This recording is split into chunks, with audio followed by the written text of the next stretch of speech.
Welcome everyone to our channel MPPSC Unacademy Vyapam.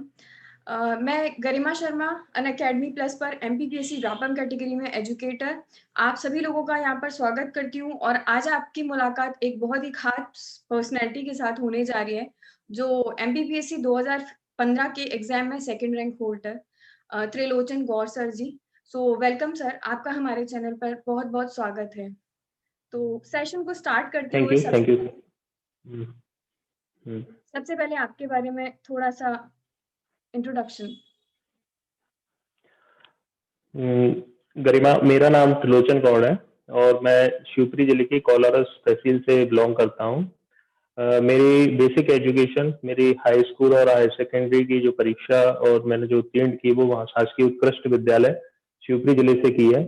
उसके पश्चात मैंने आईआईटी और एआईट्रिपल की प्रिपरेशन की, जो जिसके पश्चात मेरा एनआईटी इलाहाबाद में सिलेक्शन हुआ और वहाँ से मैंने बीटेक की डिग्री प्राप्त की। उसके बाद मेरा कैंपस प्लेसमेंट हुआ था, 2 प्लेसमेंट हुए थे, जिसमें मैंने लगभग 6 महीने के करीब रिलायंस इंडस्ट्रीज लिमिटेड में मैंने जॉब भी की है। जॉब के बाद पीएससी का एक एग्जाम एडवर्टाइजमेंट निकला था, तो मैंने वहां से मेरी प्रिपरेशन शुरू हुई और मैंने एग्जाम 2012 में मेरा पहला एग्जाम पीएससी का मैंने दिया था।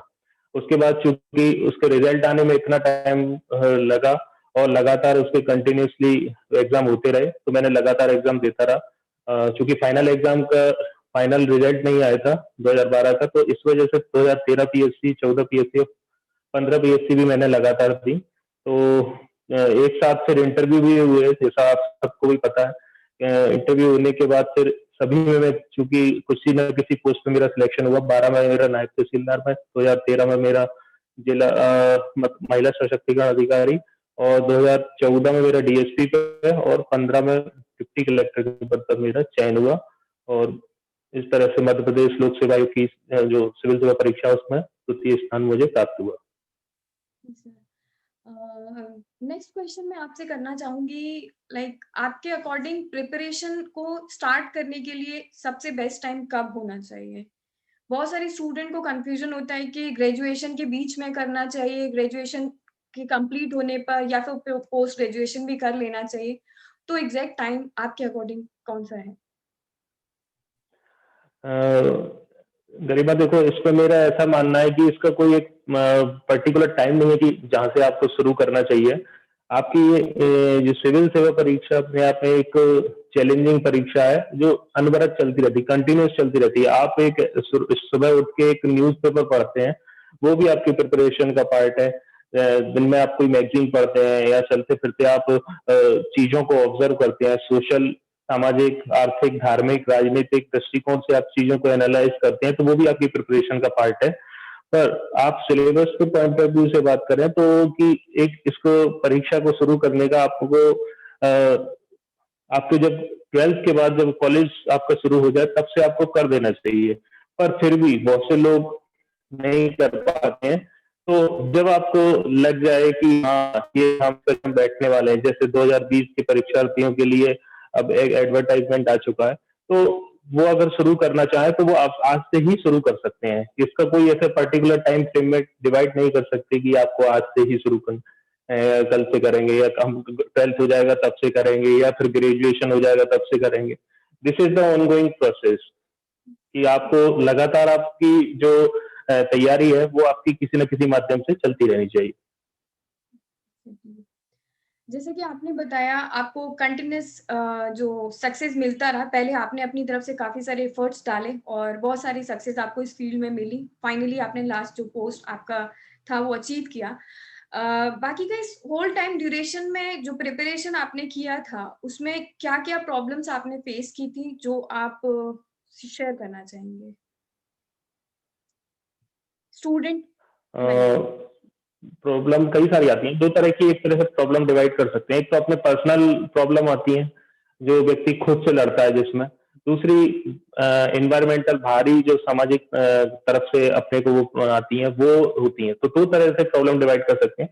तो भारी इन्वायरमेंट जो प्रॉब्लम होती है, चाहे आपको परिवार की तरफ से हो या आर्थिक रूप से या किसी भी अन्य समस्याएं हैं, उन पर आपका कंट्रोल नहीं है। आपका कंट्रोल आप अपनी समस्या, अपने पर्सनल करेज को, पर्सनल मोटिवेशन को बढ़ा के आप अपनी उसको ओवरकम कर सकते हैं। तो चैलेंजेस तो आते हैं। जब मैं भी जैसे मैं प्राइवेट एक जब मैं जॉब कर रहा था रिलायंस इंडस्ट्रियल लिमिटेड में, तो मैं वहां से जब मैं रिजाइन दे के आने के लिए इधर मैं तैयारी करने के लिए आ रहा था, तो मेरे लिए भी एक चैलेंज था। परिवार की तरफ से हालांकि सपोर्ट रहा, पर समाज के और लोग भी दो मत रहते हैं उसमें कि जॉब छोड़नी चाहिए या नहीं छोड़नी चाहिए, कि जॉब छोड़े तो इतनी अच्छी जॉब सैलरी पैकेज है, आप उसको छोड़ के एक अनसर्टेनिटी की तरफ जा रहे हैं कि आपको सिलेक्शन होगा या नहीं होगा। तो ये एक चैलेंज रहता है, तो वो सब चैलेंज फेस करना पड़ता है, पर आप अपने दृढ़ विश्वास के साथ आगे बढ़ेंगे तो निश्चित रूप से आप इसको ओवरकम कर लेंगे। Yes sir. बहुत ही इम्पोर्टेंट लाइन्स आपने शेयर की हैं। अक्सर बच्चे इसी टाइम पर स्टार्ट करते हैं, काफ़ी सारे लोग जो जॉब छोड़ चुके हैं, तो इस टाइम पे करना बहुत मुश्किल होता है और उन लोगों के लिए काफ़ी हेल्पफुल रहेगा ये लाइन्स होपफुली। सर 2020 एग्ज़ाम के लिए प्रिपरेशन का कोई पर्टिकुलर स्ट्रैटेजी जो आप शेयर करना चाहें?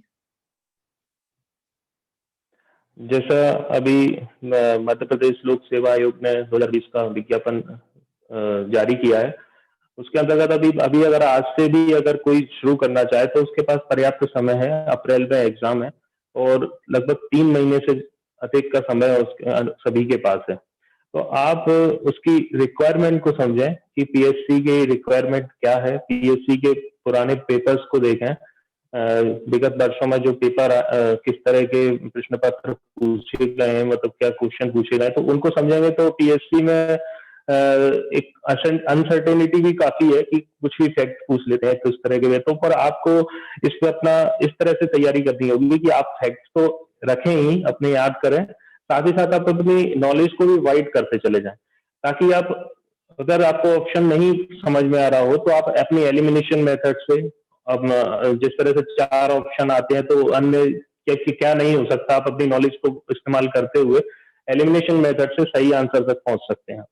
तो इस तरह से आपको अपनी स्ट्रेटजी अपनानी होगी और लगातार आप न्यूज़पेपर करंट पे भी आपको फोकस करना पड़ेगा, क्योंकि इस तरह से आजकल का जो पैटर्न है वो थोड़ा कंटेम्प्रेरी अधिक हो गया है। तो कंटेम्प्रेरी जितनी भी जो समस्याएं चल रही हैं उन सब पे भी आपको लगातार फोकस करना पड़ेगा। विशेषकर ये देखना पड़ेगा कि इतिहास में या भूगोल या आपका जो भी ज्योग्राफी, पॉलिटिकल साइंस, जिसमें जो क्वेश्चन आ रहे हैं वो किस साइड के आ रहे हैं, वो आपको देखना पड़ेगा। हिस्ट्री में जैसे मॉडर्न इंडिया पे ज़्यादा फोकस किया जाता है, तो मॉडर्न इंडिया पे आपका ज़्यादा फोकस होना चाहिए। उसके बाद एंशिएंट इंडिया में अगर बात करें तो जैन और बौद्ध धर्म और अपने वैदिक काल से ज़्यादा क्वेश्चन आते हैं, तो वो उस पे आपका फोकस आपको शिफ्ट करना पड़ेगा। This is the strategy. Yes sir. कुछ इम्पोर्टेंट बुक्स आपके अकॉर्डिंग? बुक्स के संबंध में तो मेरा ऐसा मानना है कि आप लोग बाग इस मामले में ये कंफ्यूज रहते हैं कि किस बुक को पढ़ें, बुक इकट्ठी करते रहते हैं। तो मेरा ऐसा मत है कि लोगों को ज्यादा बुक्स इकट्ठे करने के बजाय एक बुक को अधिक बार पढ़ना चाहिए। मतलब लोग बाग 10 बुक इकट्ठी कर लेते हैं, इकोनॉमिक्स की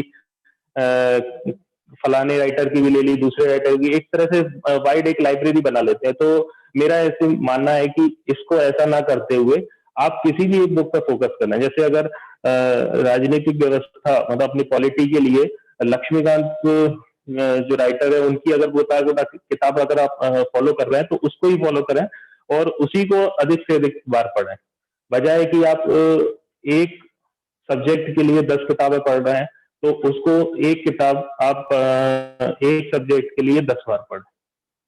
यस सर, ये बहुत इम्पोर्टेंट लाइन है कि एक ही चीज को मल्टीपल टाइम अगर हम पढ़ेंगे तो वो ज्यादा अच्छे से स्ट्रांग हो सकता है वो सब्जेक्ट भी हमारे लिए।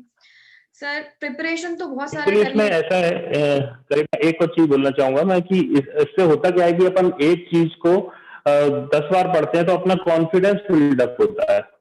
अगर सेम चीज को अपन अलग अलग तरह से पढ़ेंगे, 10 किताबों में पढ़ेंगे तो उनका डिफरेंट वे होता है, तो अपना कॉन्फिडेंस कहीं ना कहीं लैक हो जाता है।